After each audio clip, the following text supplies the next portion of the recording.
нашем регионе наиболее финансово подкованными являются мужчины и женщины в возрасте от 30 до 45 лет, люди с высшим образованием, квалифицированные специалисты и руководители, люди в браке, воспитывающие одного или двух детей. А низкий уровень знаний характерен для неработающих пенсионеров, людей, не пользующихся финансовыми продуктами, многодетных семей, сельских жителей и жителей малых городов. Какими знаниями должен обладать финансово грамотный человек и почему финансовая грамотность – это не только про то, как стать богатым и счастливым, а больше про деньги, которые есть у нас здесь и сейчас, и грамотном управлении личным бюджетом. С этого мы и начнем нашу серию передач про деньги и разберемся, как стать финансово грамотным.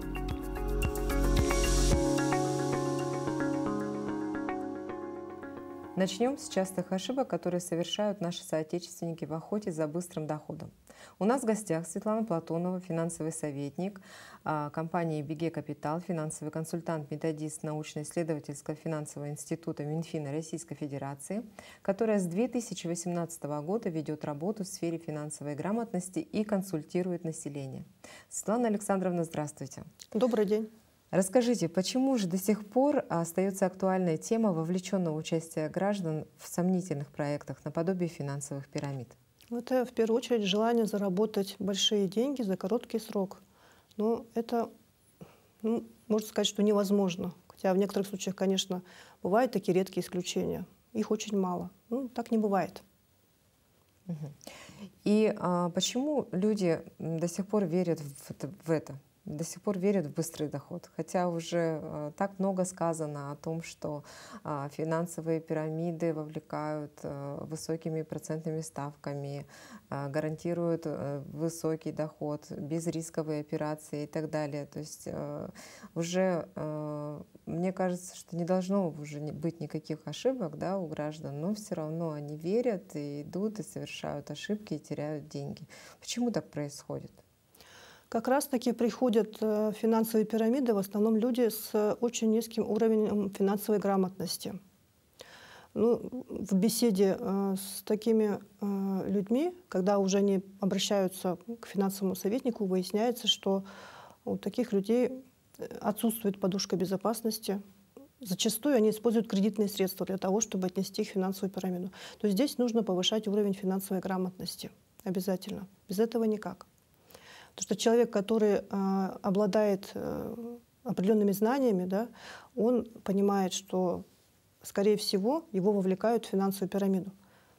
Потому что если организация не имеет, например, лицензии Центробанка, то лучше туда не идти. Это, в общем-то, знают многие.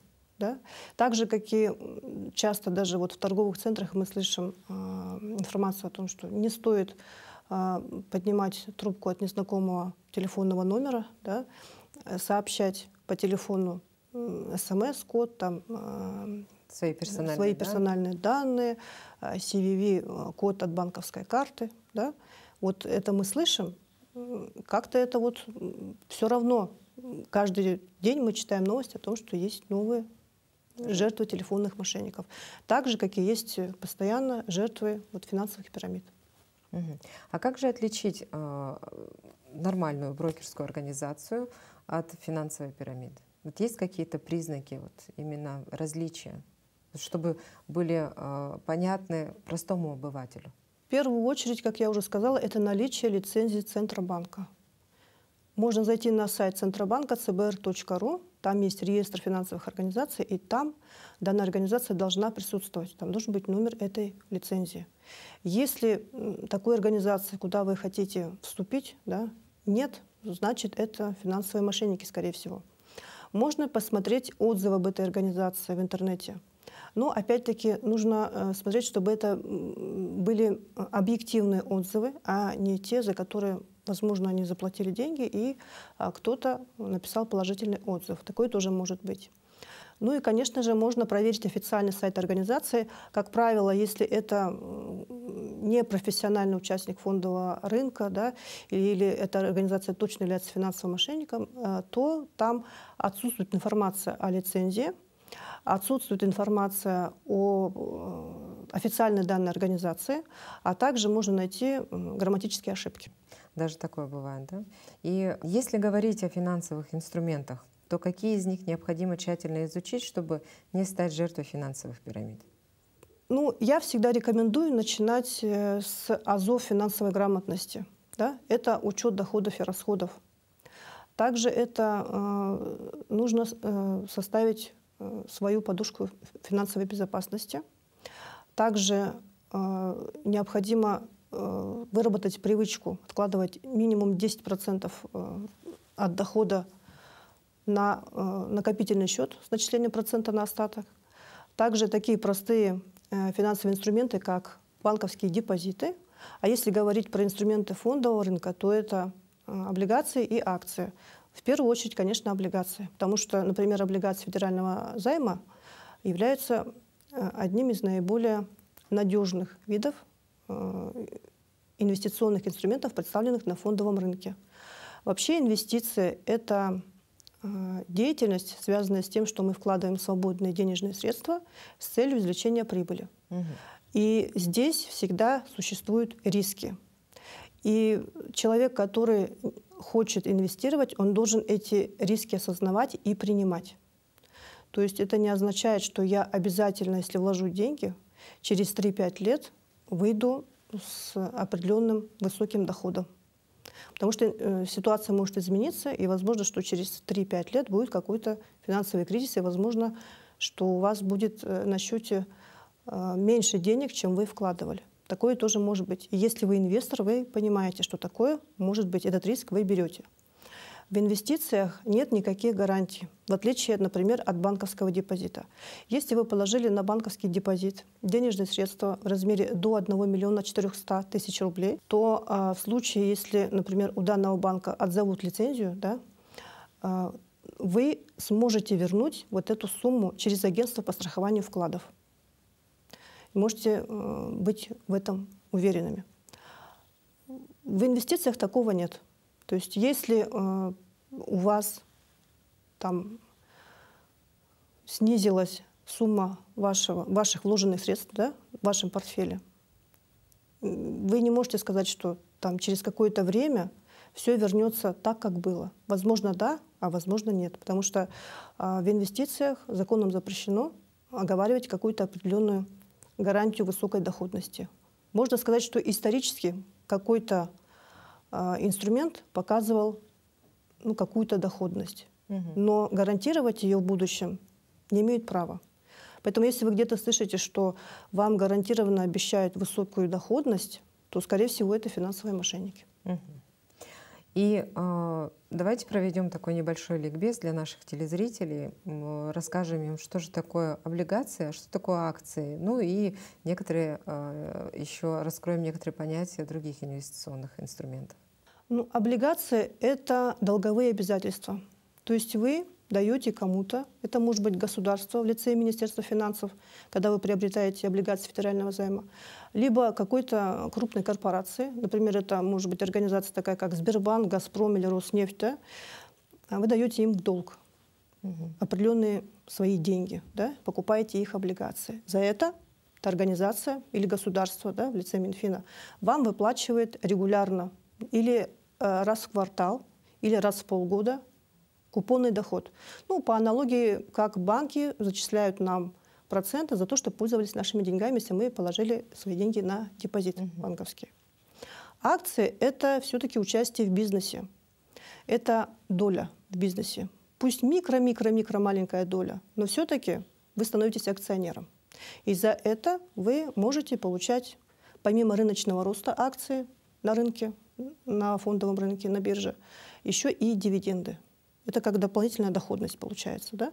И это можно использовать как пассивный доход. То есть бывают такие портфели, особенно это актуально для, например, людей предпенсионного возраста или пенсионного возраста, которые составили себе такой инвестиционный портфель, и он ежемесячно им приносит и купонный доход, и дивидендный доход. Таким образом, это как бы прибавка к пенсии, да, или к регулярному доходу своему. Это может быть зарплата или арендная плата. Да? Такие портфели есть. Вот я, конечно, желаю, чтобы мы стремились к тому, чтобы у нас были такие портфели, которые нам приносят ежемесячно такой пассивный доход, в виде купонов, дивидендов от тех продуктов, акций, облигаций, которые мы приобретаем на свой брокерский счет. Какова сумма оптимального портфеля для жителей Якутии, которые, например, собираются накопить на определенную цель или накопить на старость, допустим?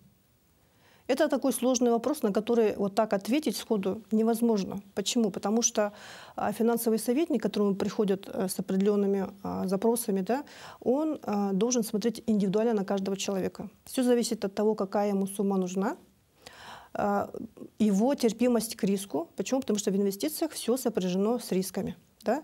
Если человек очень консервативный и боится потерять свои деньги, и его очень беспокоит, допустим, вот у него на счете была 1000 рублей, а сейчас он видит 999, и ему уже это не нравится. Да? То есть это уже консервативный такой инвестор, к которому подойдут только, наверное, облигации федерального займа, да? Которые, и даже эти, казалось бы, надежные на фондовом рынке инструменты все равно подвержены риску рыночному.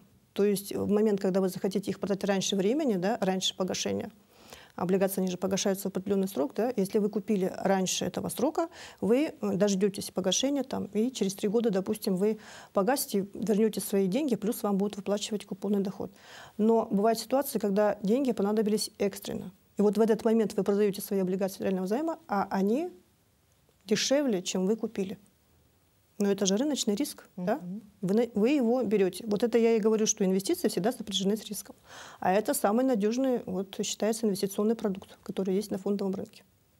Поэтому сказать, вот вы откладываете столько, покупаете это, и у вас точно будет что-то, довольно сложно. Поэтому тут индивидуальный подход к каждому человеку.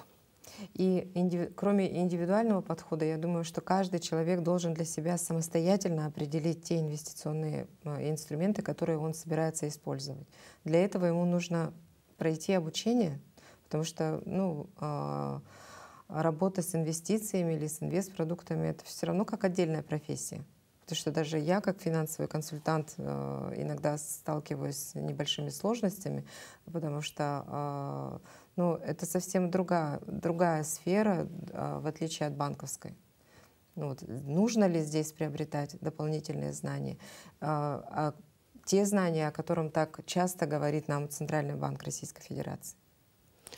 Обязательно нужно повышать уровень финансовой грамотности. Стараться делать это регулярно. Почему? Потому что мы живем в такое время, когда информации очень много, и наша жизнь, она меняется. Все становится таким сложным, да, и те знания, которые были у нас, например, 6 месяцев назад, уже устаревают сегодня. Поэтому необходимо повышать все время уровень финансовой грамотности. А то, что касается именно работы на фондовом рынке, тут еще больше нужно знаний, потому что это отдельная профессия, это отдельная сфера, это отдельная работа. Вот если говорить про спекуляции, да, как люди видят их, они думают, что я заработаю очень быстро очень большие деньги. А на самом деле для того, чтобы стать спекулянтом, нужно иметь очень много и практического опыта, и очень много теоретических знаний, потому что это целая наука на самом деле. Поэтому, например, для человека, который не очень погружен, скажем так, в эту тему, ему больше подойдет портфельное инвестирование. Потому что в портфельном инвестировании как раз-таки можно составить такой портфель, который необходим человеку именно под его требования, под его нужды. Здесь можно. Но и даже если вы занимаетесь портфельным инвестированием, все равно нужно иметь определенные знания. А где эти знания получить? Такие знания можно получить с помощью сайтов брокерских организаций, у которых есть лицензия Центробанка, также на сайте Центробанка. Также на таких ресурсах, как, например, на сайте централизованной библиотечной сети города Якутска есть онлайн-школа финансовой грамотности, где опубликованы 10 уроков, да, которые включают в себя как уроки по финансовой грамотности, так и уроки по инвестированию. Но они составлены таким образом, что представлены от простого к сложному. То есть если вы не будете перепрыгивать, если вы будете смотреть все уроки в той последовательности, как они там представлены, то самые сложные уроки как раз-таки по инвестированию, они будут последними. И вы уже достаточно подготовлены и будете смотреть эти уроки, изучать их. Лучше учиться тогда, получается, у тех организаций, которые ведут легально свою деятельность, не гарантируют прям высокого дохода, которые говорят о рисках сразу человеку, предупреждают об этих рисках, да? И, то есть они честны перед своим клиентом, грубо говоря. Да, все верно. Все верно. Почему тогда так нечестны те люди, которые представляются инвесторами, но не предупреждают своих потенциальных клиентов о тех рисках, которые им предстоит пройти или ощутить на собственном кармане и так далее? Почему они не заботятся об этом? Вот меня этот вопрос очень сильно волнует. Ну, смотрите, у таких людей основная цель – это свой доход. Да? В то время как у финансовых советников или у организаций, которые предоставляют такие финансовые услуги официально, их задача предоставить определенную услугу клиенту, то есть либо он приобретает какой-то продукт, и клиент должен иметь какую-то положительную доходность. Да? Вот это задача официальной организации или финансового советника. То есть не стоит задача, что в первую очередь я должен заработать. Хотя, конечно, финансовые организации тоже зарабатывают, на комиссиях зарабатывают, это не секрет, да? Вот. Но все-таки в первую очередь они должны работать на клиента, но не ставить первой задачей сначала свое обогащение, а клиент уже как хочет, да? Скажем так, вот у мошеннических организаций, например, в первую очередь забирается все себе, а частенько мы видим потом жалобы о том, что люди не могут вообще вернуть никаких денег. То есть о них тут точно никогда не думали. Думали только о себе. И скажите, пожалуйста, Светлана Александровна, исходя из всего вышесказанного, вот мы сложили такой образ финансово грамотного человека, да? То есть человек, который ведет собственный учет доходов и расходов, человек, который разбирается в финансовых инструментах, который знает основы правил финансовой безопасности, формирует свою финансовую подушку безопасности, ведет накопление, сбережения и так далее. Да? Вот. И как же все-таки прийти вот именно... Ну хорошо, человек вот накопил, да, научился основным правилам. Как ему прийти к инвестициям? Вот что вы порекомендуете? Я рекомендую все-таки поднимать уровень своей финансовой грамотности. Нужно это делать постоянно. То есть не то, что вы один раз изучили, и потом применили, у вас получилось, вот в личных финансах, да, и вы считаете, что дальше у вас вообще все получится, и так и будет постоянно у вас так успешно. Что касается инвестиций, это целая профессия. Да? И если вы хотите профессионально этим заниматься, то тут нужно постоянно повышать свой уровень, профессиональный уровень именно в области инвестиций. Потому что появляется очень много новых продуктов. Да? Появляется очень много способов действительно мошенничества. И всегда нужно держать руку на пульсе. Если у вас были какие-то знания, которые вы получили полгода назад, возможно, что сейчас они уже частично устарели. Поэтому нужно постоянно держать себя в тонусе, изучать вот эту область. Да? Для этого необходимо много читать, много смотреть информации. Да? И там профессиональные телеграм-каналы есть, а есть и непрофессиональные телеграм-каналы. Вот нужно как-то правильно их различать. Ну а как их правильно различать? Вот простому обывателю как правильно различить все-таки? Правильное от неправильного? Квалифицированного инвестора от неквалифицированного? Или просто, может быть, это оказаться человек, который просто решил в моменте заработать на своих потенциальных таких жертвах, да? Потому что в основном жертвами кто выступают? Те люди, которые не разбираются ни в вопросах финансовой грамотности, ни в инвестиционных продуктах. Некоторые даже не знают, чем отличаются облигации от акций, да? И в принципе не знают, как основные принципы работы финансовых инструментов. Поэтому вот как быть простому обывателю и как ему правильно ограничить, что правильно, а что неправильно? Правильно сначала изучить финансовую грамотность. Вот уроки, например, о которых я сказала, да? Потому что человек, который обладает хотя бы средним... Напомним зрителям, основные — это ведение личного учета доходов и расходов. ведение учета доходов и расходов, также снижение кредитной нагрузки, создание подушки безопасности, да, которая может составлять от 3 до 6 ваших месячных расходов или доходов, вы уже сами выбираете. В кризисное время лучше, чтобы это была сумма больше, например, 6-12 месячных ваших расходов или доходов, вы тоже это выбираете сами, да, и составление личного финансового плана, в который мы уже будем вписывать инвестиционный портфель. Вот этот инвестиционный портфель как раз-таки можно будет составлять, ну, либо самостоятельно, если у вас есть знания в области инвестиций, да, либо с помощью финансового советника, который вам поможет это сделать профессионально. Как квалифицированный инвестор вы можете дать несколько практических советов нашим телезрителям? Ну, основной мой совет – это все-таки сначала решить свои вопросы с личными финансами, уменьшить свою кредитную нагрузку. Если вы решили заниматься инвестициями, то единственный кредит, который может быть у вас, это ипотечный кредит. Потому что после выплаты ипотеки у вас остается актив, недвижимость. Вот с этой недвижимостью вы можете что-то сделать. Вы можете ее продать, вы можете ее сдать в аренду, и она будет вам приносить пассивный доход. Вот это вот такой актив. Поэтому считается, что если есть ипотека, можно параллельно инвестировать. В принципе, можно параллельно инвестировать, даже если у вас есть какая-то кредитная нагрузка, но в случае, если у вас высокий доход, и у вас остаются свободные денежные средства, и у вас есть план вашего инвестиционного портфеля. И вы себе в этом плане записали, что ежеквартально я на такую-то сумму докупаю что-то в свой портфель. Если вы точно ведете свой учет доходов и расходов, и вы владеете информацией о том, что у вас это нормально, то есть у вас все получится, у вас не будет никаких финансовых дыр. Все под контролем. Все под контролем. Опять-таки это говорит о том, что у человека все-таки есть какой-то уровень подготовки, финансовой грамотности. И второй такой совет, что разграничивать инвестиции и спекуляции. Все, что до 3 лет, это является спекуляциями на фондовом рынке. Все, что от 3-5 лет и больше, это уже можно назвать инвестициями.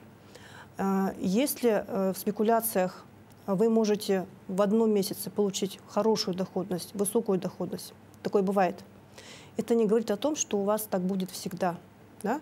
Потому что профессиональный трейдер, ну, спекулянт, да, на фондовом рынке, его можно сравнить с спортсменом профессиональным.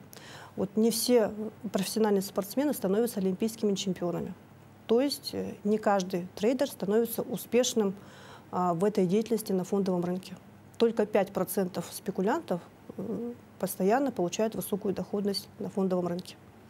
Поэтому нужно сделать так, чтобы фондовый рынок, биржа, стал вашим другом, а не врагом. Врагом он может стать в том случае, если вы воспринимаете это как игру, как казино. Да? Тогда вы можете принести свои деньги в надежде на то, что вы заработаете большие деньги, наоборот, их теряете. Потому что вы думаете, что вы отыграетесь, все цены идут против вас, вы пополняете постоянно свой брокерский счет, а результат у вас все равно негативный. Да? В то же время, как сделать себе фондовый рынок другом? Можно использовать брокерский счет как способ накопления и достижения своей финансовой цели. Вот, например, вы хотите через 5 лет приобрести себе побольше квартиру. И на первоначальный ипотечный взнос вы можете деньги накапливать с помощью брокерского счета. Или приобрести автомобиль через 3 года. Вы можете на этом брокерском счете накапливать деньги для приобретения автомобиля. У вас ребенок будет выпускником 11 класса через 6 лет, например. И к этому сроку вы можете накопить определенную сумму, которая вам пригодится для обучения вашего ребенка.